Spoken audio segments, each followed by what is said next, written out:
The internet is great. We use it daily to read blogs, news, watch videos. Now we also surf the net with tablets or even with smartphones, checking Twitter as we wait for the next train. This is amazing. We are connected permanently. But, and there's always a but, we are more exposed to threats and dangers than ever. Viruses, worms, data thieves, and crackers are just some examples. The question is, how can we protect ourselves against these threats? Total security is impossible, we know that. But if we learn some basics about computer security, we can protect ourselves better from possible attacks. Let's see the main 4 principles of computer security that help us to be safer. First principle, protect information integrity. Before explaining this concept, let's see a story about George and Joanne. Joanne is checking her email since she is expecting a message from George, her boyfriend. When she opens it up, she finds something she really didn't expect. Why on earth did she receive such a message? Let's see what really happened. George is totally in love with Joanne. Suddenly, he's inspired to write her a message. George sends his email, but how unlucky, his message is intercepted by a cracker. The cracker is very bored and decides to modify George's message before resending it to Joanne. And you already know the rest of the story. Joanne doesn't know that the message has been modified by another person, and she is very angry and wants to split up with George. This is an example of data integrity alteration. The modified information can be a text, an image as the one you see in your screen, a file. If you receive this image, you think that it is the same one that the sender attached. But it could happen that the sender attached this image, but you received this one. You'll probably think that this is the original image that was sent to you. When somebody modifies data without authorization or permission, we say that the data integrity has been altered, either because of some modification or because of some deletion. A possible solution for George and Joanne consists of using an email client such as Thunderbird instead of using a webmail interface. This way, George could digitally sign his messages. This is something similar to seal an envelope with wax. If you send your message and somebody who is not authorized opens it, the receiver will notice that the message was read and might have been altered. The second principle of computer security is guarantee data confidentiality. Before explaining its meaning, we'll first see another story. George convinces Joanne not to split up with him. He goes to visit her and brings her a surprise. He wanted to send it by email, but after all the fuss about the email incident, he prefers to go in person. But George has a bad day and he loses his pen drive. After a while, a man sees it and picks it up. He goes home and once there, let's see what we have here. Okay, which one of these folders would you check first? Exactly, the photos folder, which is what the man chooses. He finds out a photo session of George as a special gift for Joanne. The man can't help laughing about this funny situation. Well, funny for him, but not for George or Joanne, the only ones that had to see these pictures. Let's talk now about confidentiality. In a communication, the sender sends a message to the receiver through a channel. That message could be intercepted by a third person. But if the sender encrypts the message, the interceptor will get a text with no meaning and almost impossible to decode. That is confidentiality, when only authorized people have access to private data.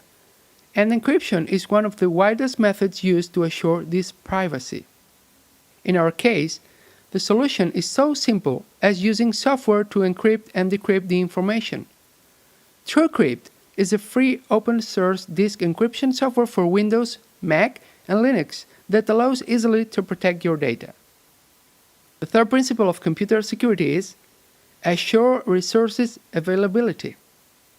And these resources can be hardware, such as hard disk, or software, such as files, folders, or applications. Suppose that we have a web server with an online store working 24 hours a day, 7 days a week. Everything is going well, and the company is earning money and customers are satisfied. Until one day, the server's hard disk fails and the online store stops working. Suddenly, a resource isn't available. Suddenly, customers can't buy and start complaining, and the company loses money and credibility. This is something similar to when you are hungry and want some cookies. You look for the jar of cookies, and there are always cookies. And if you run out of cookies, then your mother appears with more cookies to fill the jar and your belly. That is availability. You have cookies whenever you want them. In computer security, availability refers to the fact of having access to your resources whenever you need them. Again, the solution is rather simple. Instead of using just one hard disk, we use 2 disks in a redundant storage system called RAID 1. With RAID 1, everything in the first disk is duplicated in the second one. If a hard disk fails, the system has the other one with all the data to run the server. Customers will continue buying things because the web server will still be available and the company won't lose money. And the last principle we'll see of computer security is establish non-repudiation mechanisms. The last story is about 2 friends talking by Skype, George and Sarah.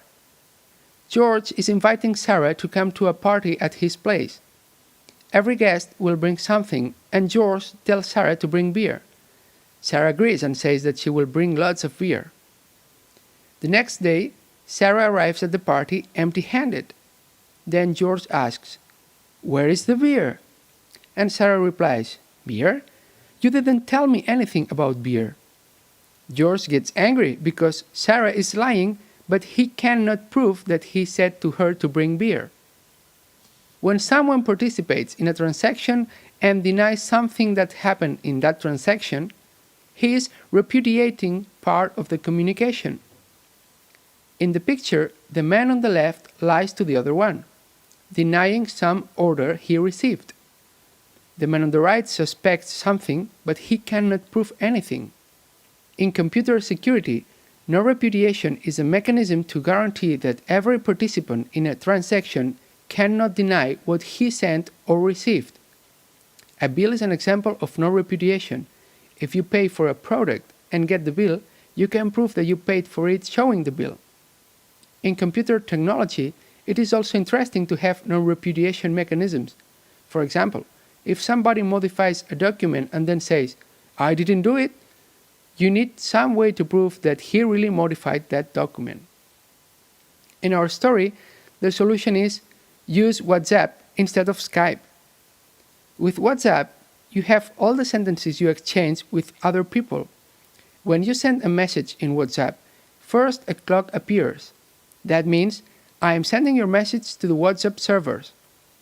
Then a tick appears, and that means the message just arrived to the WhatsApp servers.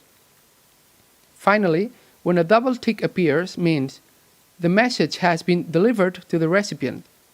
That is a proof that the message arrived and is a non-repudiation mechanism.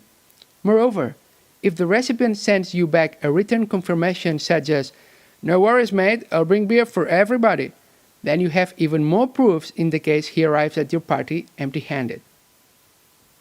To sum up, we just learned 4 of the computer security principles: integrity, confidentiality, availability, and non-repudiation.